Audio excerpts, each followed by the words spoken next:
We're the Welsh Centre for Printing and Coating. We're a research centre within the College of Engineering. We've been researching printing for 25 years.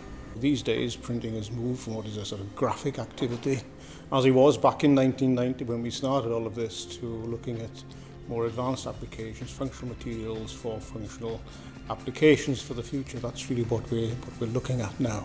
The print industry is extremely innovative and revolutionary since Gutenberg invented the first press to today, where we're dealing with printed electronics and printed microbes.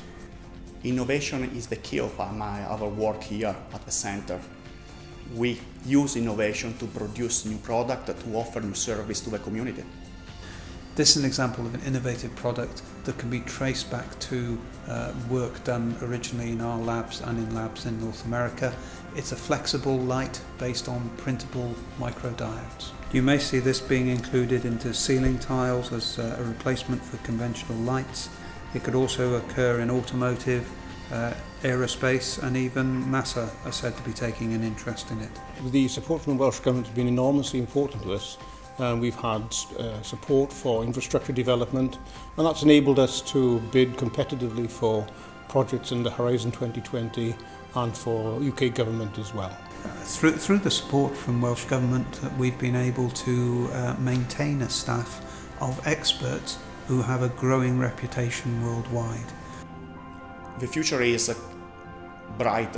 The field of printed electronics for printed electronics and biomedical application is growing exponentially. So there is a great interest not only at British level but internationally in the field.